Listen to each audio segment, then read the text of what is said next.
जल प्रवाह पावितस्तले कलेवलं व्यलंबितां भुजङ्गपुङ्गमालिकामट्टमट्टमट्टमन्निनादवट्टमल्वयं चकार चण्डताण्डवं तनोतु नः शिवं शिवं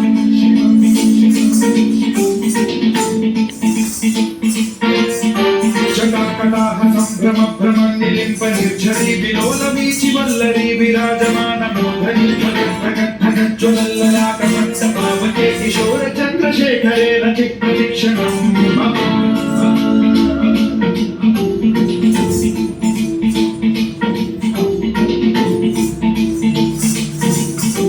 जटाभुजङ्गपिङ्गलस्फुरत्फणामणि प्रभाकदम्ब कुङ्कुमद्रव प्रलिप्त दिग्वधूमुखे मकान्त सिन्धुरस्फुरस्वगुत्तरीय मेदुरे मनो विनोदमद्भुतं बिभर्तु भूतभर्तरी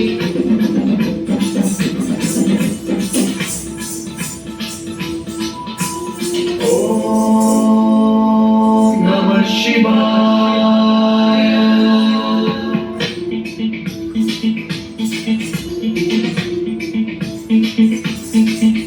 सदाशिवं भजाम्यहं सदाशिवं भजाम्यहं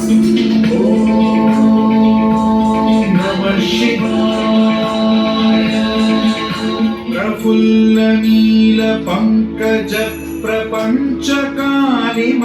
प्रभावलम्बिकण्ठकन्दली रुचिप्रबद्धकन्धरं स्मरच्छिदं पुरच्छिदं भवच्छिदं मथच्छिदं गजच्छिदान्धकच्छिदं तमन्तकच्छिदं भजे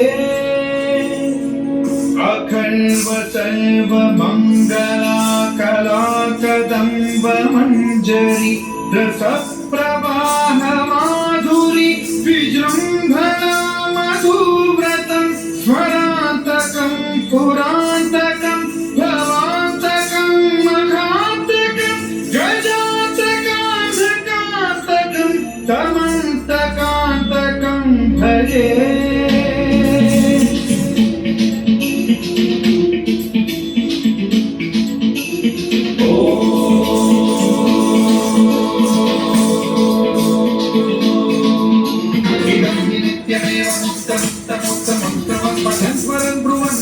विशुद्धिमेति सन्ततं हरे गुरौ तु भक्तिमाशु याति नान्यथा गतिं विमोहनं हि देहि नास्तु शङ्करस्य चिं विमोहनं हि देहि नास्तु शङ्करस्य चिं विमोहनं हि देहि नास्तु शङ्करस्य चिं